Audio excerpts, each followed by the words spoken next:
here's what's up. I'm David, Uh-huh. and this is my co-host, Megan. Hello. And this is Dress for the Podcast You Want. And one of a few things might be happening right now because digital content gets consumed at different rates, right? So for some people, this could just be the next episode. I was listening to Dress for the Podcast. I just discovered it 2 weeks ago, and I'm eating it like toffee, and I fucking love it, and I can't get enough of it.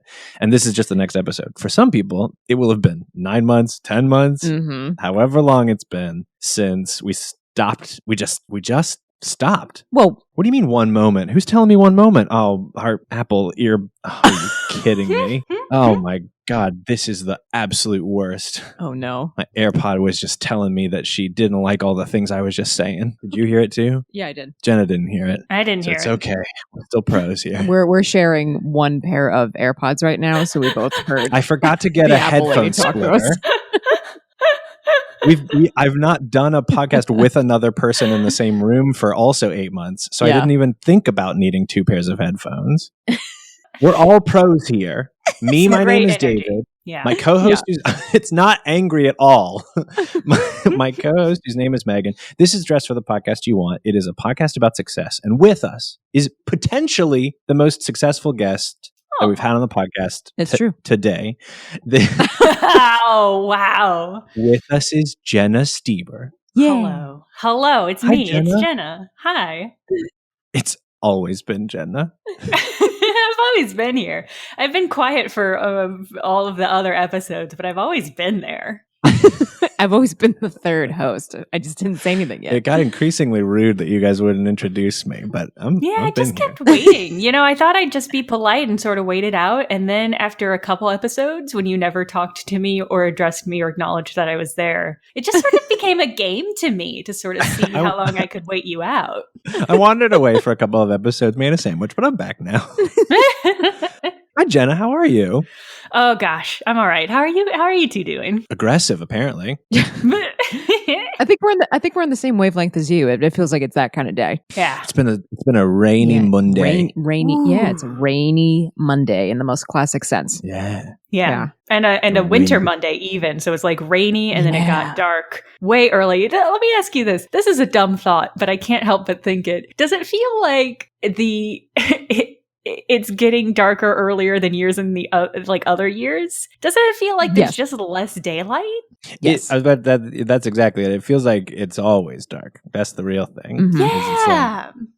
And sometimes you can blame that on the job. Sometimes it's I left the house while it was dark, and then I went to my job that doesn't have great lighting and came out and it was dark. And now I'm always home, but I also just sort of like forget to look at the sun. Yeah, in our apartment, all the windows just look at sides of another building next to us, so we don't really have great access to sunlight as it is. Yeah. Wow. You're in a real crypt, huh? Is he doing it? Is Archie humping his bed? No, but I think he's eating it. He's got a real love-hate relationship with that bed, doesn't he? God, it is just rags. There's so much going on here. I love it. Jenna, okay, we got to start at the beginning. Okay. Are you ready? Yes. Was there anything else you wanted to say about the sun? No, I feel good. I feel good about the discourse we've brought. I feel good about it. Yeah. Jenna, do you consider yourself a successful person? Ew. Yeah, I think so. That was a good sound. It's kind of an ew.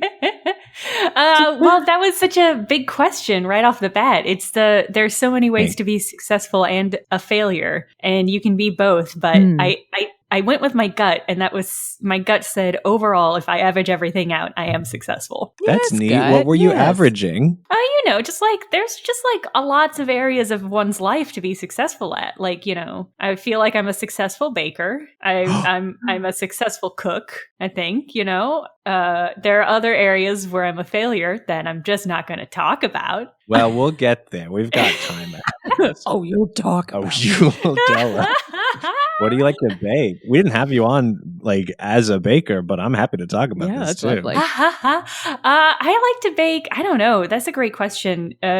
These days, it's a lot of comfort baking. So it's a lot of quick breads and stuff that I can just eat 3 slices of in a day and feel okay about. I knew it was going to happen. Our landlord's here, and you just got to tell him he can't come in. You got to go tell him that this isn't a good time. Keep that AirPod in though. Tell him to come back in an hour because this is my secret private time with my good friend Jenna and my wife Megan.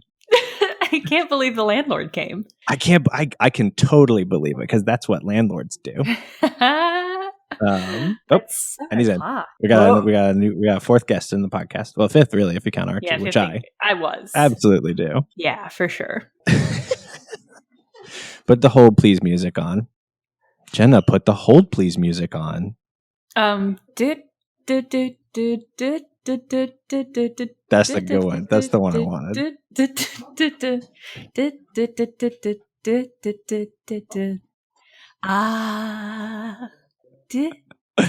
I was ready for you to go, no, that's the thing I'm a failure at and I don't want to do the music. I'm always ready to hum The Girl from Ipanema. Oh, thank God. Yeah, you haven't struck upon it yet. There's still time to just organically through the process of this podcast uncover. When I get there, when we find it, I want you to just go, whoop. Oops, sorry, I hit the microphone. And hit the microphone. Oops, sorry. How'd we do? Did we pass? I think it's okay. I don't know if he's coming back for another 2 minutes or if he's coming back in the morning. Cool. I love that window of opportunity there. Yeah. I don't know. All right. I'm going to wrangle everything back together because, Jenna, like you were saying, I think we in the past of this podcast have sort of segmented success, like you said, into there are various kinds of success. I agree. And we have our sort of like 3 that we put them into, but I don't want to tell you that yet because now I'm curious that you brought it up. Like, what are your like areas of potential success or failure? Well, if I had to guess, so you told me there were 3. If I had to guess what those 3 were. How dare you use context clues against me? It would be probably like professional, personal, and relationship. If I had to pinpoint like 3 really broad categories. Define for me personal and relationship. I think relationship just covers any of your interactions with other people. And personal is sort of like that moment when you look at yourself in the mirror in the morning and you say, yeah, I've done it, or oh, fuck. Those are them. Those are exactly them. Yeah, did I nail it? Yeah. You nailed it. Yeah. Another thing I'm a success at. You're going home with the dress for the podcast you want, home set. It's a board game that's just a mirror that has nice things written on it. We'll also send you a radiator and your own landlord. Mm-hmm. We've got those in abundance. Okay, so how's that professional success? I think pretty solid at the moment. I think that it's professional, good. Yeah, professional success is one of those things where you can plateau and still be successful, but it depends on your own ambition. Have you plateaued? I feel like I'm at a safe place right now, which is what I think of plateaus as being. That's a really good point. It's hard to fall off a plateau. It's so hard to fall off. You got to really like get over there towards. I've rediscovered Red Dead Redemption 2. And he sure has. I sure am. I don't like to return to big open world games because then I don't know what the buttons do. Or like the quests is like, what the fuck was I even doing? And what the fuck was I doing, right? Was I a good bad guy? Was I a bad good guy? What was I even doing? What did our friend say? That you love the beginnings of things. I do love the beginning of games. That's my favorite part. I play the first 100 turns of Civilization 6 probably 100 times in a row. I don't even care. That's 1,000 turns. But it's not though, right? It's 100 turns 100 times. Yeah. 10,000. I can't 10,000. Yeah. No, you got me. No failure at math. That's the failure. Math failure. Whoop. But plateau, you gotta, as I was saying about Red Dead Redemption 2, please don't ever anyone interrupt me about Red Dead Redemption 2. Oh God, sorry. If you want to walk off a plateau, you gotta go to the edge, right? You can just stand on a plateau. If you're standing on a mountain, maybe you fall off accidentally. That was the whole metaphor. I'm done now. Hey, I agree with that metaphor. on account of it was my metaphor, and I appreciate the extrapolation you've done. Thanks.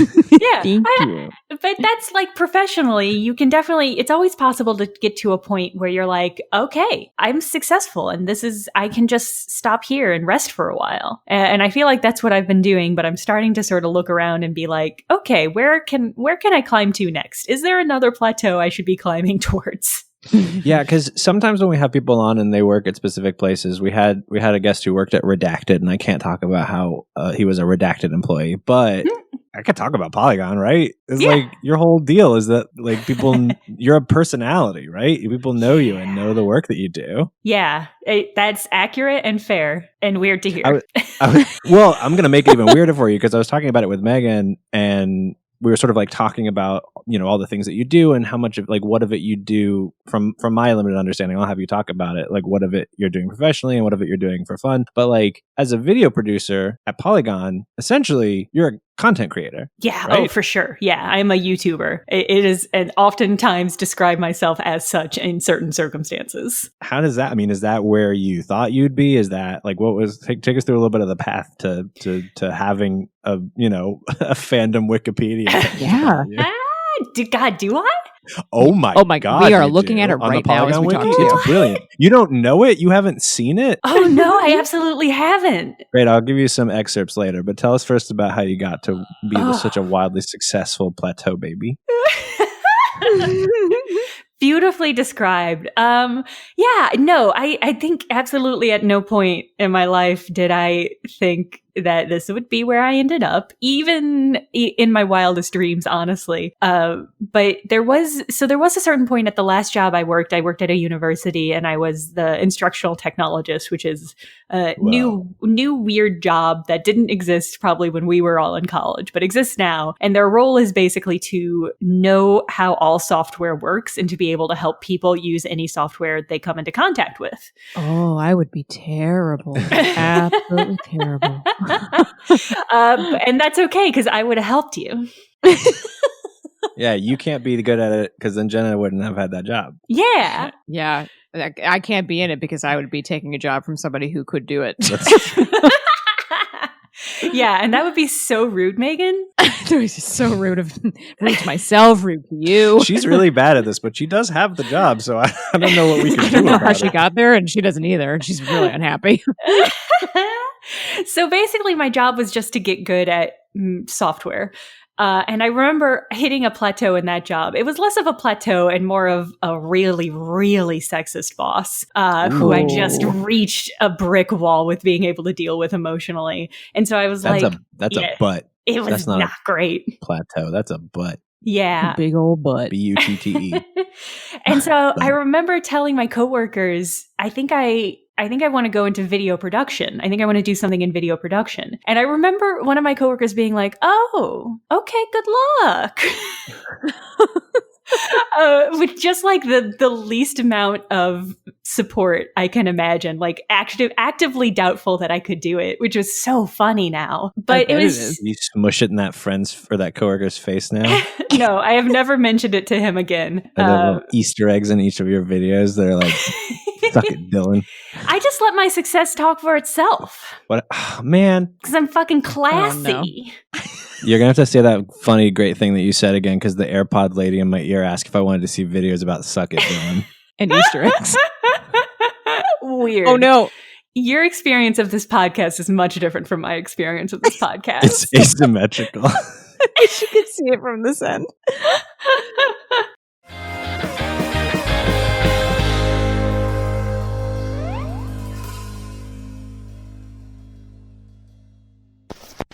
Hosted on dimlywit.com.